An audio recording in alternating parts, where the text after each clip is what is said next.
ধন্যবাদ। অ্যাস্ট্রো মন্ত্র চ্যানেলে আপনাদের স্বাগত।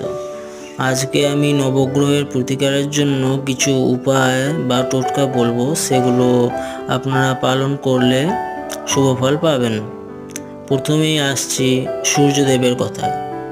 সূর্যদেবের শুভ ফল লাভ করার জন্য আপনি প্রত্যেক দিন সকালবেলা, অবশ্যই সকাল 8টার মধ্যে স্নান করে শুদ্ধ বস্ত্রে পরিধান করে সূর্যদেবকে লাল জবা ফুল সহিত তামার ঘটিতে জলের অর্ঘ্য দান করুন। মন্ত্র হচ্ছে ওম হ্রাং হ্রিং হং স সূর্যায় নমঃ। এছাড়া আপনার পিতাকে সম্মান করুন, পিতৃস্থানীয় ব্যক্তিদের সম্মান করে চলুন, তাদেরও কখনো অসম্মান করবেন না। দ্বিতীয়ত, মঙ্গলদেবের জন্য আপনারা হনুমানজির শরণ নিন।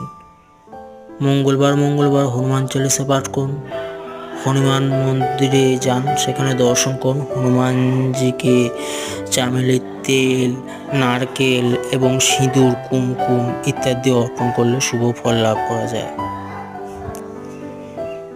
বুধবারের জন্য আপনারা নিজের বোন থাকলে বোনকে সাজগোজের জিনিস অর্পণ করতে পারেন। গণেশজির পূজা করতে পারেন, গণেশজিকে মতিচুরের লাড্ডু ভোগ দিন, গণেশজিকে গোটা হলুদ অর্পণ করুন, গণেশজিকে হলুদ মিশিয়ে দূর্বা বা ঘাস অর্পণ করুন, কারণ বুধবার দিনটা হচ্ছে গণেশজির দিন। বৃহস্পতিবারের জন্য আপনারা লক্ষ্মীনারায়ণের যুগল মূর্তিকে একসাথে পুজো করতে পারেন। সাথে আপনারা মহালক্ষ্মী মন্ত্র, লক্ষ্মীর পাঁচালি পাঠ করতে পারেন।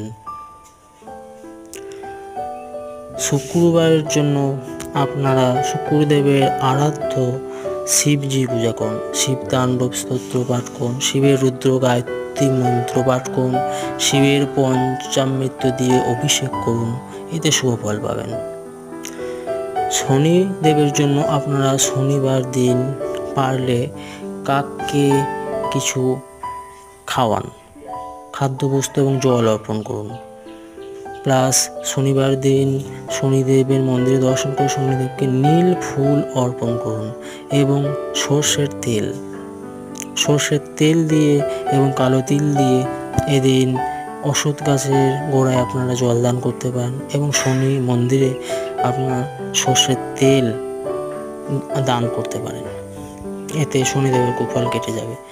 রাহু কেতুর জন্য আপনারা যথাক্রমে হনুমান চালিসা পাঠ করতে পারেন এবং গণেশজির গজেন্দ্র মোক্ষ স্তোত্রও পাঠ করতে পারেন। গণেশজির মন্ত্র